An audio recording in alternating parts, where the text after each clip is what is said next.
আজকে আমরা ইংরেজির একটি খুবই গুরুত্বপূর্ণ বিষয় নিয়ে আলোচনা করছি। সেটি হচ্ছে যে ইংরাজিতে কিভাবে ক্রাই, ড্রাই, স্লাই, হোয়াই, ফ্রো এই সমস্ত ওয়ার্ডগুলি উচ্চারিত হয়।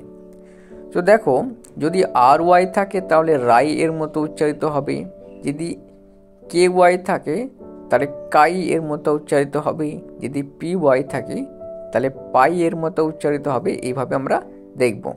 তো প্রথম যে উদাহরণটি দেওয়া আছে সেটি হচ্ছে সি আর ওয়াই। তাহলে আর ওয়াই সমান রাই, আর ওয়াই সমান রাই। তাহলে সি আর ওয়াই সমান ক্রাই, সি আর ওয়াই সমান ক্রাই।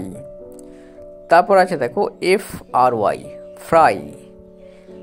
সি এর জন্য এক্ষেত্রে যেমন ক হয়েছে, এফ এর জন্য এক্ষেত্রে কি হবে, ফ হবে। তাহলে F R Y fry, F R Y fry. তারপর দেখো D R Y dry, D R Y dry. তারপর আছে দেখো টি আর ওয়াই ট্রাই, টি এক্ষেত্রে ট এর মতো উচ্চারিত হবে। তাহলে T R Y try, try. S K Y sky, S K Y sky. তারপর আছে দেখো এস পি ওয়াই স্পাই, এসপিতে যন্তস্বয়ে প আর ওয়াইতে আই, তার হবে spy, S P Y spy. Next আছে এস এল ওয়াই স্লাই। কেন হবে? কারণ এস এল এ যন্তস্বয়ে ল আর ওয়াইতে আই, তাহলে হয়ে যাবে sly, S L Y sly. তারপর আছে এস এইচ ওয়াই, এটি হবে সাই, এস এইচ ওয়াই সাই। কেন হবে? কারণ এস এইচ এ তালবস্য আর ওয়াইতে আই, তাহলে হবে সাই।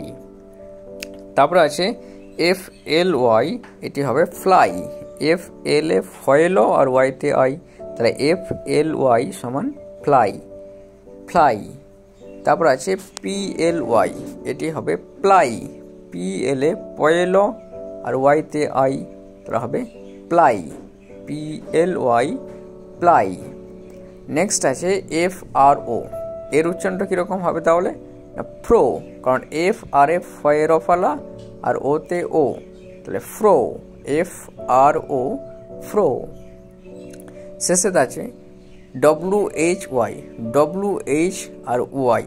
ডব্লু এইচ এতে এর যে উচ্চারণটা আসবে হোয়া, হোয়া, তারপরে Y, why, why.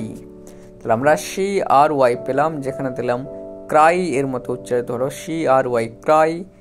F R Y পেলাম fry, D R Y dry, T R Y try, S K Y sky, S P Y spy, S L Y sly, S H Y shy, F L Y fly, P L Y ply, F R O fro, W H Y why.